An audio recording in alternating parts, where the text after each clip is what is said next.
Welcome to the up to date chemistry classes. आज हम discuss करेंगे जो कोऑर्डिनेशन का जो नेक्स्ट हम हाइब्रिडाइजेशन का डिस्कस कर रहे थे उनके वही एग्जांपल्स हम कुछ और देखेंगे। तो एग्जांपल नंबर 27 से आज हम डिस्कस करेंगे। तो जैसे ये कोबाल्ट है, कौन सी ऑक्सीडेशन स्टेट में है? +2 ऑक्सीडेशन स्टेट में इसका इलेक्ट्रॉनिक कॉन्फ़िगरेशन क्या रहेगा? D7 रहेगा। ठीक है, अब इसमें क्या है कि ये जो कोबाल्ट +2 ऑक्सीडेशन स्टेट में अमोनिया के साथ क्या है कि ये पेयरिंग नहीं करेगा। ठीक है, तो इसका हाइब्रिडाइजेशन क्या होगा? sp3d2 हाइब्रिडाइजेशन होएगा एंड ऑक्टाहेड्रल कॉम्प्लेक्स बनाएगा और 3 अनपेयर्ड इलेक्ट्रॉन रहेंगे क्योंकि पेयरिंग होगी नहीं, तो म्यू इज इक्वल टू 3.7 हो जाएगा और ये पैरामैग्नेटिक हो जाएगा। म्यू कैसे निकालते हैं? √n+2। यहाँ पे n क्या होता है? Number of unpaired electron. जैसे यहाँ पे 3 है तो 3 गुणा ये क्या हो जाएगा? 3 और 3 + 2 5, तो 3 गुणा 5 तो ये हो जाएगा √15, जिसकी वैल्यू कितनी आएगी? 3.7 आएगी। नेक्स्ट एग्जाम्पल है कोबाल्ट NH3 6। यहाँ पे कोबाल्ट क्या है? अमोनिया के साथ अगर +3 ऑक्सीडेशन स्टेट में होता है तो वहाँ पे 3D मेटल्स के साथ में हमने पहले भी देखा था कि अगर कोबाल्ट +3 ऑक्सीडेशन स्टेट में है, जैसे कि हमने एक बार डिस्कस कर लेते हैं जब ये स्टार्ट हुआ था।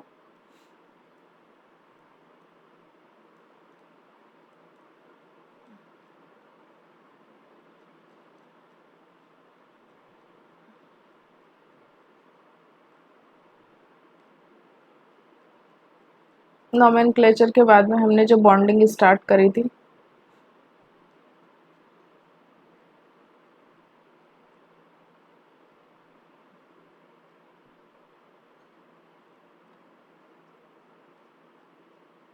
ये यहाँ पे हाइब्रिडाइजेशन का कॉन्सेप्ट आया था। तो देखिए, अगर अमोनिया है ना, अमोनिया अगर अमोनिया लिगेंड के साथ अगर 3D सीरीज की कोई भी मेटल है, ठीक है, वो +2 ऑक्सीडेशन स्टेट में है ना, इलेक्ट्रॉनिक कॉन्फ़िगरेशन में कोई चेंज नहीं होएगा, पेयरिंग नहीं होएगी। लेकिन अगर +3 ऑक्सीडेशन स्टेट में आ जाती है कोई भी 3D सीरीज की मेटल अमोनिया के साथ, तो फिर क्या होएगा, है ना, जो है ना इलेक्ट्रॉनिक कॉन्फ़िगरेशन चेंज होएगा। इसी प्रकार से अगर यहाँ पे अगर पर्टिकुलर कोबाल्ट +3 की बात करें तो कोबाल्ट +3 कोऑर्डिनेशन नंबर 6 है। अगर H2O लिगेंड है, OH- लिगेंड है और परोक्सो लिगेंड है, ऑक्सीलेटो लिगेंड है, अगर ये सारे लिगेंड है कोबाल्ट +3 के साथ, तो फिर है ना चेंज होएगा इलेक्ट्रॉनिक कॉन्फ़िगरेशन में। हमारा कौन सा 27 नंबर एग्जाम्पल था, राइट? 28। तो यहाँ पे क्या है? कोबाल्ट +3 ऑक्सीडेशन स्टेट में है, अमोनिया के साथ D3 सीरीज की जो 3D सीरीज की जो मेटल है वो अगर +3 ऑक्सीडेशन स्टेट में है तो पेयरिंग होएगी। ठीक है, तो ये हाइब्रिडाइजेशन कौन सा हो जाएगा? D2sp3 हो जाएगा, ऑक्टाहेड्रल हो जाएगा और ये कैसा हो जाएगा? डायमैग्नेटिक हो जाएगा। नेक्स्ट एग्जाम्पल है F। आयरन क्या है? +2 ऑक्सीडेशन स्टेट में है और ये जो H2O क्या है? वीक फील्ड लिगेंड है, इसीलिए क्या होएगा? पेयरिंग नहीं होएगी इलेक्ट्रॉन्स की, तो ये sp3d2 हाइब्रिडाइजेशन होएगा, ये 4 अनपेयर्ड इलेक्ट्रॉन हो जाएंगे। तो अगर हम इसका मैग्नेटिक मोमेंट काउंट करेंगे √n+2, तो इसके अकॉर्डिंग काउंट करेंगे तो ये कितना आ जाएगा?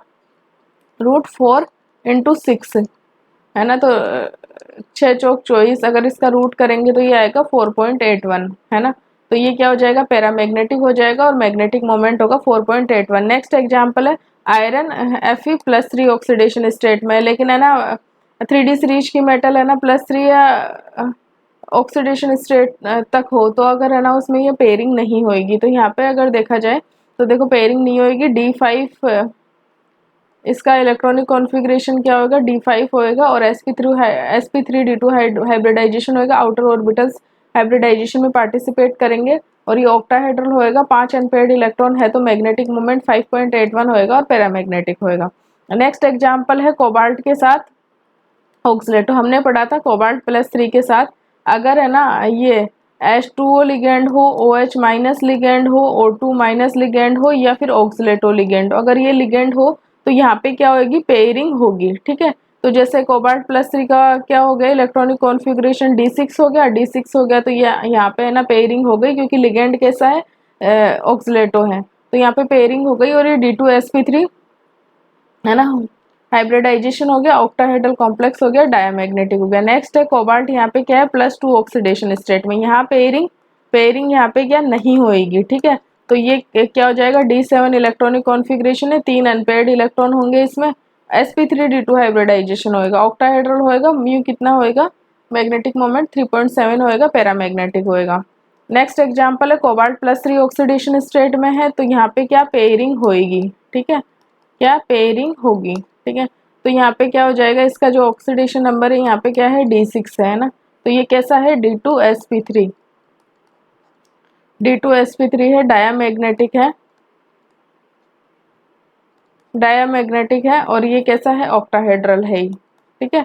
अब हम बात करते हैं, अगर कोई मेटल का H2O के साथ अगर वाटर के साथ कोई कॉम्प्लेक्स बनाती है, तो अगर है ना लिथियम और जो जैसे है ना बेरिलियम वगैरह ये मेटल्स बनाती है, तो N इज इक्वल टू क्या हो जाएगा, कितने वाटर मॉलिक्यूल्स रहेंगे, N इज इक्वल टू 4 होएगा, और जो कॉम्प्लेक्स रहेगा उसकी शेप कैसी रहेगी, टेट्राहेड्रल रहेगी।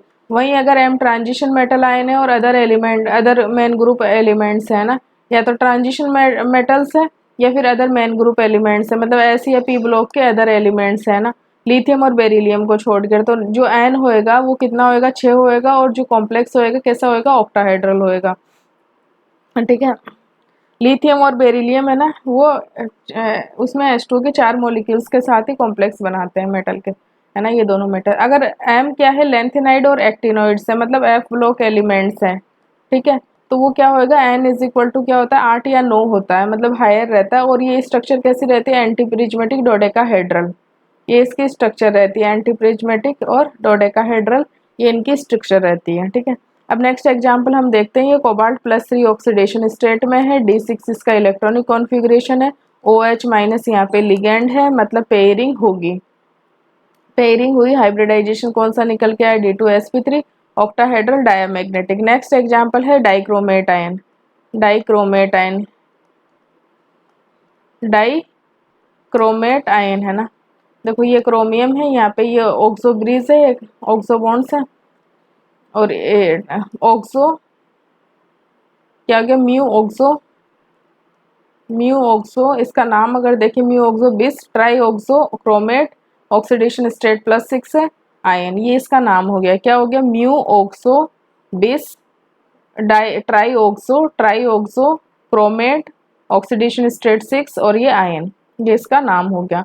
अब जैसे कि अगर है ना Fe+3 ऑक्सीडेशन स्टेट में है, 3D मेटल है, अमोनिया के साथ, अगर है ना अमोनिया के साथ, अगर ये कैसी है, 3D मेटल है, +3 ऑक्सीडेशन स्टेट में, अमोनिया लिगेंड है, तो पेयरिंग होगी, पेयरिंग होगी, लेकिन यहाँ पे D5 है, क्या है, D5 है, तो एक अनपेयर्ड इलेक्ट्रॉन तो रहेगा ही, है ना। वैसे तो पेयरिंग तो हो ही गई ना, एक अनपेयर्ड, वैसे हाँ पेयरिंग तो होगी, ठीक है, और एक अनपेयर्ड इलेक्ट्रॉन रह गया, D2sp3 हाइब्रिडाइजेशन, ऑक्टाहेड्रल हो गया, मैग्नेटिक मोमेंट 1.8 हो गया, और ये पैरामैग्नेटिक हो गया। नेक्स्ट एग्जांपल है निकल +2, अब यहाँ पे थ्री डी मेटल है ना, ये 3D मेटल है, अमोनिया के साथ है ना, अगर +2 ऑक्सीडेशन स्टेट में है ना, तो पेयरिंग नहीं होगी, ठीक है। तो इसका कॉन्फ़िगरेशन क्या होएगा, D8 होएगा, हाँ, तो ये पेयरिंग नहीं हो रखी है, 2 अनपेयर्ड इलेक्ट्रॉन है, और हाइब्रिडाइजेशन कौन सा होएगा, sp3d2 हाइब्रिडाइजेशन होएगा, ऑक्टाहेड्रल होएगा, मैग्नेटिक मोमेंट कितना 2.83 होएगा, और ये कैसा होएगा, पैरामैग्नेटिक होएगा। अगर निकल है, निकल +2 है, ठीक है, और अमोनिया के साथ है, 3D मेटल है ना, तो ये D8 है, तो यहाँ पे पेयरिंग तो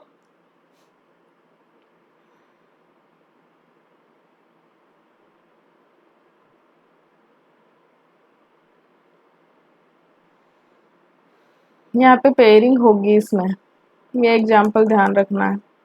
तो इसका हाइब्रिडाइजेशन कैसा होगा, DsP2 होएगा, स्क्वायर प्लेनर, और ये डायमैग्नेटिक होएगा। नेक्स्ट है, अगर कॉपर है, कॉपर प्लस है, तो मतलब D10 हो गया, D10 का मतलब हो गया बाहर के जो 4 है ना, ये होंगे ना, ये ही sp3 हाइब्रिडाइजेशन में पार्टिसिपेट करेंगे, टेट्राहेड्रल होएगा, हाइब्रिडाइजेशन sp3 है, तो और कैसा हो जाएगा, डायमैग्नेटिक नेचर का हो जाएगा।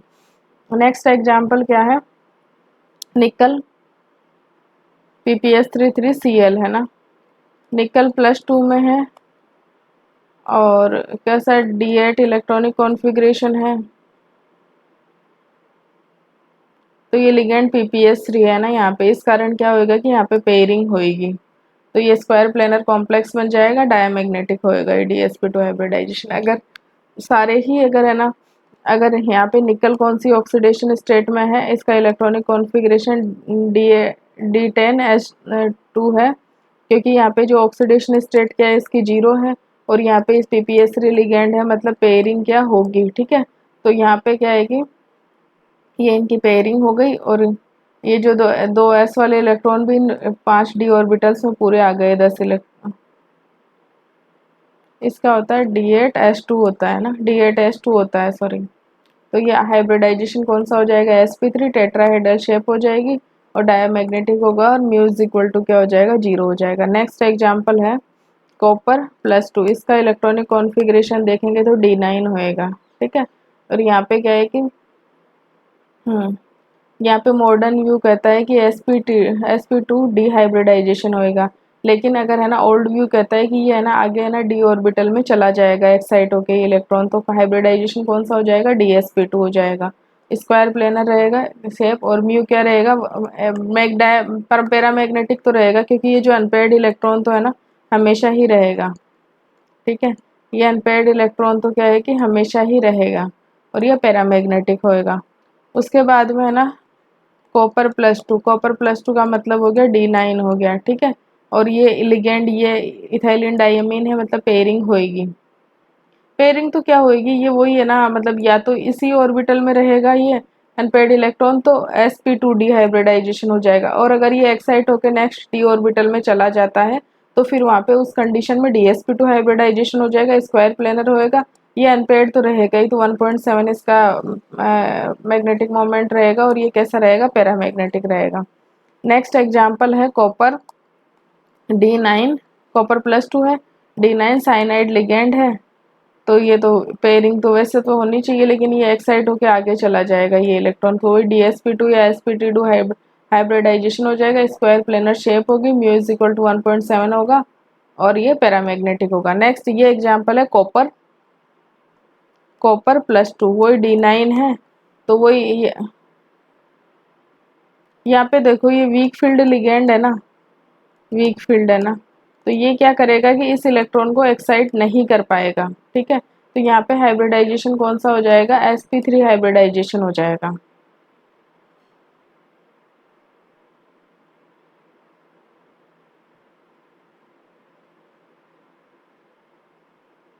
ठीक है। और म्यू तो 1.73 रहेगा ही, और पैरामैग्नेटिक रहेगा ही, तो ये इंपॉर्टेंट है। वीक फील्ड लिगेंड के साथ है ना sp3 हाइब्रिडाइजेशन। अब अगर यहाँ पे है ये कोबाल्ट है ना, कौन सी ऑक्सीडेशन स्टेट में है ये, -1 में है, तो इसका इलेक्ट्रॉनिक कॉन्फ़िगरेशन क्या हो गया, D7S2, D8S2 हो गया ना, तो ये हो गए। और ये कैसा है, स्ट्रॉन्ग फील्ड लिगेंड है, मतलब ये पेयरिंग कर देगा। तो फाइनली जो हाइब्रिडाइजेशन क्या आएगा, sp3 हाइब्रिडाइजेशन टेट्राहेड्रल, ये डायमैग्नेटिक रहेगा।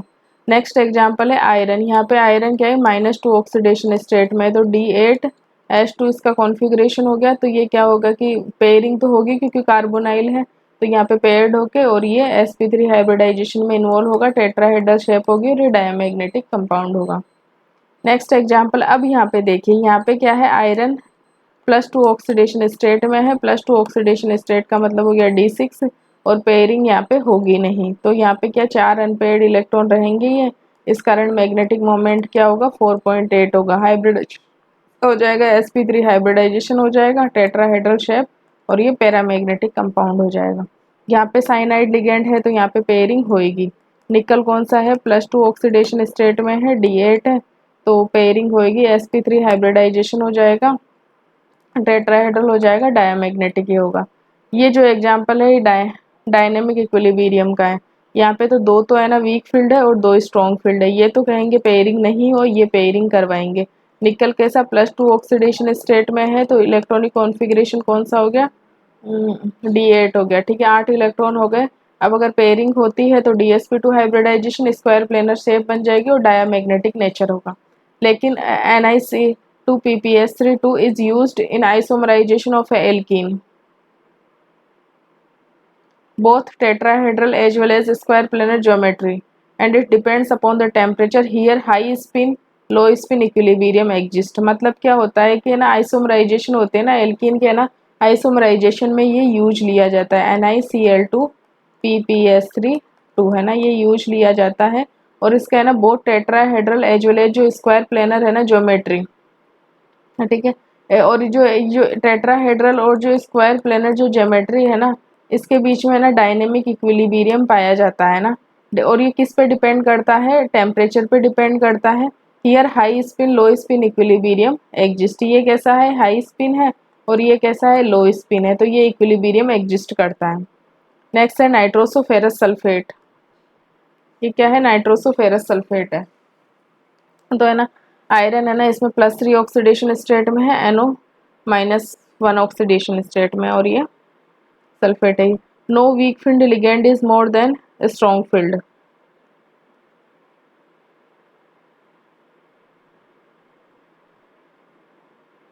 तो यहाँ पे no weak field ligand is more than strong field. तो यहाँ पे क्या होगा? sp3d2 हाइब्रिडाइजेशन होगा, 4 अनपेयर्ड इलेक्ट्रॉन है, 3 अनपेयर्ड इलेक्ट्रॉन है, तो ये मैग्नेटिक मोमेंट हो गया और ये पैरामैग्नेटिक हो गया।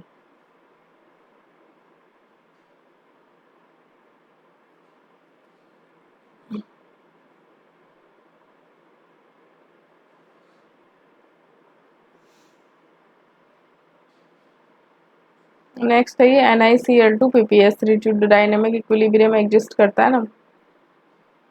तो यहाँ पे हम देखते हैं कि जो NiCl2 PPS3 है जो किस में यूज लिया जाता है? आइसोमराइजेशन आइसोमराइजेशन ऑफ एल्कीन में यूज लिया जाता है ना। आइसोमराइजेशन ऑफ एल्कीन में यूज लिया जाता है। निकल +2 और ये निकल +2, ठीक है। 3d8 4s0 हो गया। ये 8 इलेक्ट्रॉन हो गए, और ठीक है एट लो टेम्परेचर पे क्या होएगा? चेंज इन इलेक्ट्रॉनिक कॉन्फ़िगरेशन हो जाएगा। लो टेम्परेचर पे तो क्या होगा? लो टेम्परेचर पे लो स्पिन पाया जाएगा, हाई टेम्परेचर पे हाई स्पिन पाया जाएगा। तो लो टेम्परेचर पे DsP2 हाइब्रिडाइजेशन हो जाएगा, इलेक्ट्रॉनिक कॉन्फ़िगरेशन में चेंज हो जाएगा, और ये 2 Cl और ये PPS3 अपने इलेक्ट्रॉन पेयर डोनेट कर देंगे इसमें ना। हाई टेम्परेचर जैसे कि ना, लो टेम्परेचर क्या? 300 केल्विन। 300 केल्विन का मतलब हो गया अपना लगभग मोटा मोटी 25 28 30 डिग्री हो गया, एक तरीके से 27 डिग्री 28 डिग्री हो गया, ठीक है। रूम टेम्परेचर मतलब जस्ट लाइक रूम टेम्परेचर। और अगर है ना 400 केल्विन तक अगर जाता है तो मोर देन 100 डिग्री सेल्सियस, तो चेंज होगा इलेक्ट्रॉनिक कॉन्फ़िगरेशन में। वहाँ पे चेंज इन इलेक्ट्रॉनिक कॉन्फ़िगरेशन नहीं होगा, ठीक है। चेंज इन इलेक्ट्रॉनिक कॉन्फ़िगरेशन नहीं होगा, तो यहाँ पे क्या होएगा कि ये ना 2 अनपेयर्ड इलेक्ट्रॉन भी रहेंगे, और ये sp3 हाइब्रिडाइजेशन होएगा, तो ये क्या होगा? म्यू इज इक्वल टू 2.67 के समथिंग कुछ रहेगा, ठीक है। तो पैरामैग्नेटिक भी रहेगा। अब जैसे लो स्पिन है ना, ये जो जिसमें DsP2 लो स्पिन का मतलब हो गया DsP2 हाइब्रिडाइजेशन, तो ये लो स्पिन लो टेम्परेचर पे है, और शेप कैसी हो जाएगी? स्क्वायर प्लेनर हो जाएगी। जैसे ही टेम्परेचर अगर इंक्रीज किया जाता है तो हाई स्पिन में जाएगा। हाई स्पिन का मतलब sp3 हाइब्रिडाइजेशन, टेट्राहेड्रल शेप, और हाई स्पिन का मतलब हाई टेम्परेचर, है ना। हाई स्पिन का मतलब हाई टेम्परेचर और टेट्राहेड्रल इसकी शेप हो गई। टेम्परेचर इंक्रीज करने पे लो स्पिन से हाई स्पिन में जाएगा, और टेम्परेचर डिक्रीज करने पे हाई स्पिन से लो स्पिन में आएगा।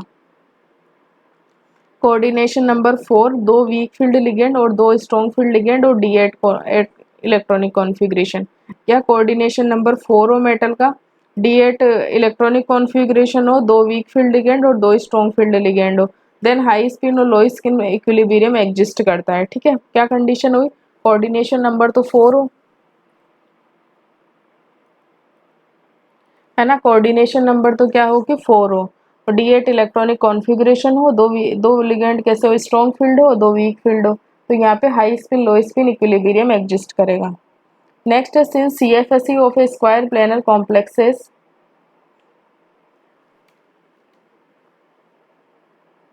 भाई CFSE होती है ना स्क्वायर प्लेनर कॉम्प्लेक्सेस की, वो क्या होती है कि हायर होती है then CFSE of square planar complexes is higher than the tetrahedral complexes. बिल्कुल बात सही बात है, जो है ना स्क्वायर प्लेनर की जो CFSE होती है वो ज़्यादा होती है देन टेट्राहेड्रल से। ये क्या है?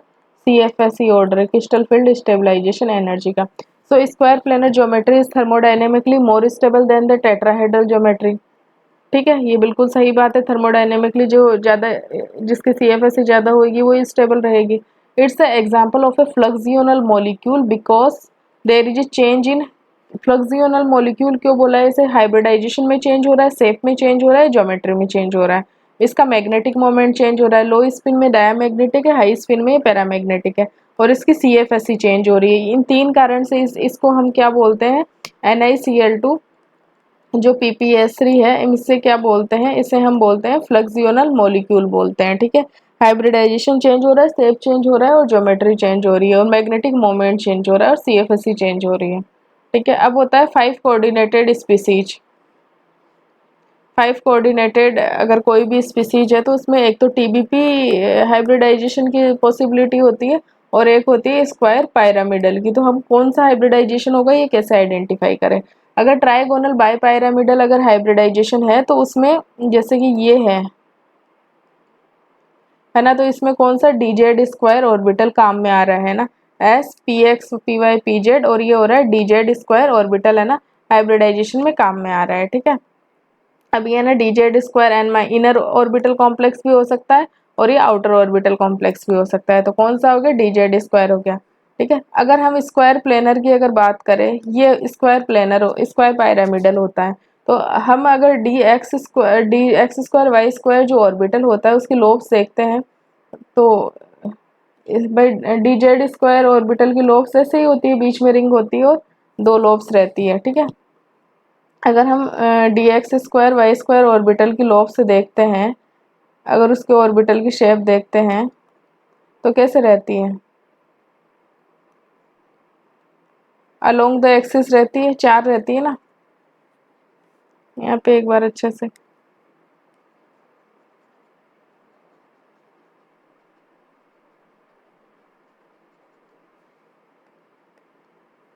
अगर DX स्क्वायर वाई स्क्वायर अगर ऑर्बिटल की अगर हम देखें शेप तो ऐसे रहती है। ठीक है,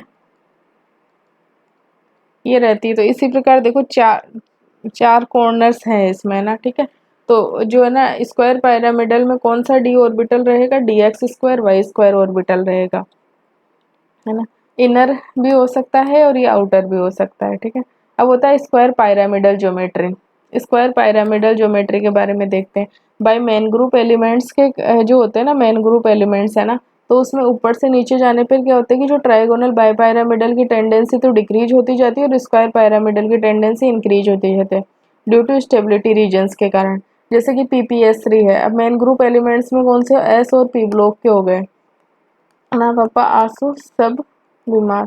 अगर हम ये वाली सीरीज का अगर हम देखते हैं नाइट्रोजन फैमिली का, तो PPS3 है ना, PPS3 5 है ना, फॉस्फोरस का।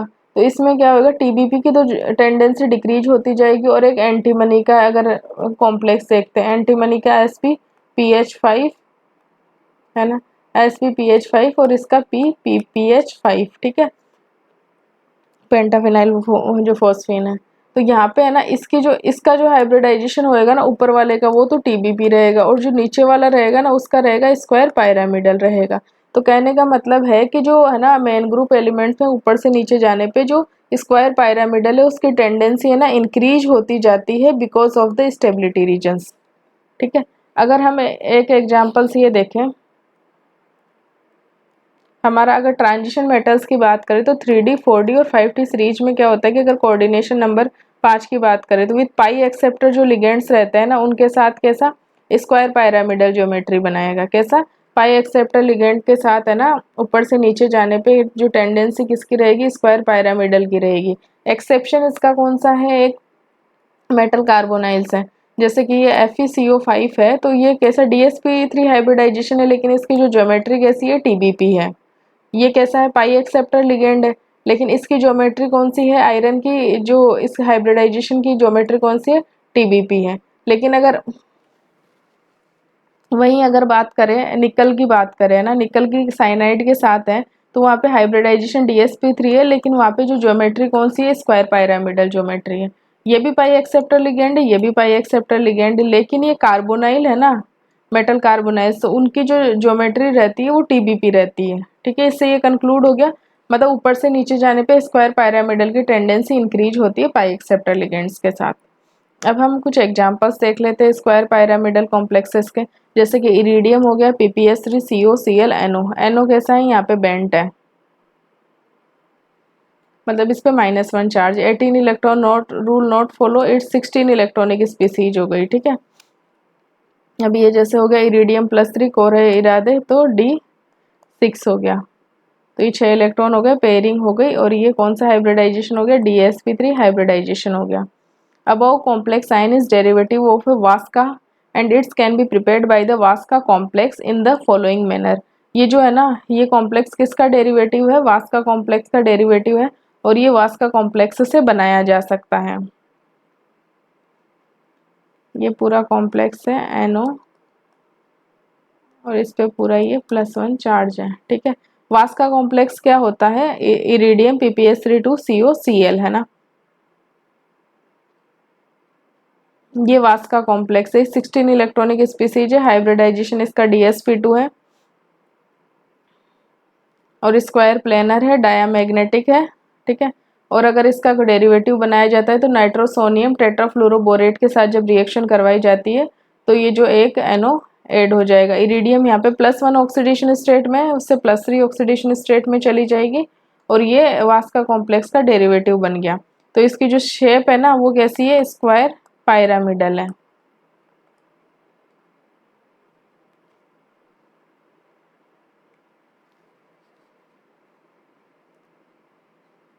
नेक्स्ट एग्जाम्पल अगर हम देखें, कैडमियम, मरकरी और कॉपर है ना, ये हमें ध्यान रखना है, ये जो कॉम्प्लेक्सेस होते हैं क्लोराइड के साथ, copper,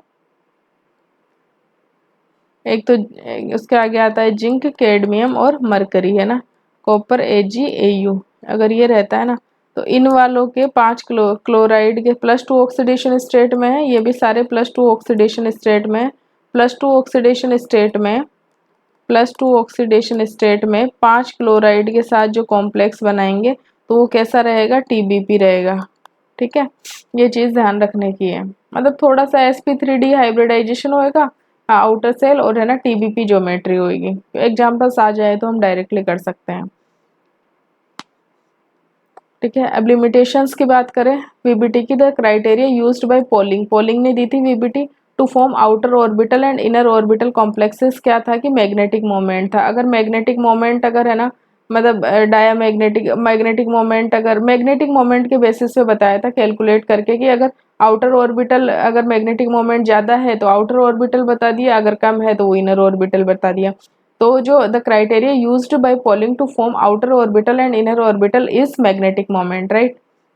VBT can't explain the form of a spin paired and a spin free complexes inner, can't explain मतलब क्यों फॉर्म है द फॉर्मेशन है ना, VBT ये नहीं बता पाई कि कब तो इनर ऑर्बिटल फॉर्मेशन करेंगे, कब आउटर ऑर्बिटल फॉर्मेशन करेंगे, मतलब कब तो D2sp3 हाइब्रिडाइजेशन होगा और कब sp3d2 हाइब्रिडाइजेशन होगा, इस रीजन को एक्सप्लेन नहीं कर पाई।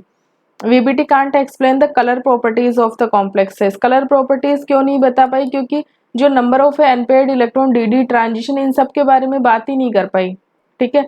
तो है ना, जो कॉम्प्लेक्सेस के कलर प्रॉपर्टीज के बारे में बात नहीं कर पाई VBT can't explain the quantitative magnetic moment है ना, क्वांटिटेटिव मैग्नेटिक मोमेंट VBT ने नहीं बताया, वो तो हमने तो इसमें कैलकुलेट कर लिया नंबर ऑफ अनपेयर्ड इलेक्ट्रॉन से, उसने सिर्फ क्वालिटेटिव बताया था कि क्वांटिटेटिव मैग्नेटिक मोमेंट है ना, VBT ने नहीं बताया था, ठीक है, क्वांटिटेटिव मैग्नेटिक मोमेंट नहीं बताया था। Can't explain the distorted structure of the complex है, जो स्ट्रक्चर डिस्टोर्टेड हो जाती है ना उसके बारे में VBT एक्सप्लेन नहीं कर पाई थी। Can't explain why the magnetic moment properties of the complex वारी विद द टेम्परेचर, टेम्परेचर के साथ जो मैग्नेटिक प्रॉपर्टीज जो वेरी करती है, क्योंकि number of unpaired electron very करते हैं, इसके बारे में भी नहीं बता पाई थी VBT, ठीक है। तो क्या क्या VBT की लिमिटेशंस क्या क्या थी, तो बेसिस क्या था, आउटर ऑर्बिटल और इनर ऑर्बिटल फॉर्मेशन की जो एक्सप्लेनेशन का दिया था, वो जो मैग्नेटिक मोमेंट था ना वो इनका बेसिस था कि मैग्नेटिक मोमेंट अगर मैग्नेटिक है पैरामैग्नेटिक है, तो इन्होंने बता दिया कि मतलब जैसे आउटर हो सकता है अगर जो भी कंडीशन हो एग्जाम्पल के, इन्होंने ये नहीं बता पाए VBT की कब तो स्पिन पेयर्ड कॉम्प्लेक्स बनते हैं, कब स्पिन जो फ्री कॉम्प्लेक्स बनते हैं और क्यों बनते हैं ना, और ना ही कलर प्रॉपर्टीज को एक्सप्लेन कर पाया है ना कॉम्प्लेक्सेस की। जो मैग्नेटिक मोमेंट भी इन्होंने क्वालिटेटिव बताया कि पैरामैग्नेटिक है या डायामैग्नेटिक, उसकी क्वांटिटेटिव मैग्नेटिक मोमेंट के बारे में बात नहीं कर पाया, ठीक है। मैं VBT can't explain the distorted जो स्ट्रक्चर थी ना उसके बारे में भी बात नहीं कर पाया है ना, मतलब जो क्वांटिटेटिव जो मैग्नेटिक मोमेंट था उसके बारे में इन्होंने बात नहीं कर पाया वीबीटी। और VBT can't explain the magnetic properties of complex, temperature के साथ जो मैग्नेटिक प्रॉपर्टीज में वेरिएशन आता है टेम्परेचर के साथ, उसको है ना एक्सप्लेन नहीं कर पाया वीबीटी। तो ये थी वीबीटी। अब हम जो नेक्स्ट थ्योरी पढ़ेंगे वो पढ़ेंगे सीएफटी पढ़ेंगे। So thank you so much for watching this class.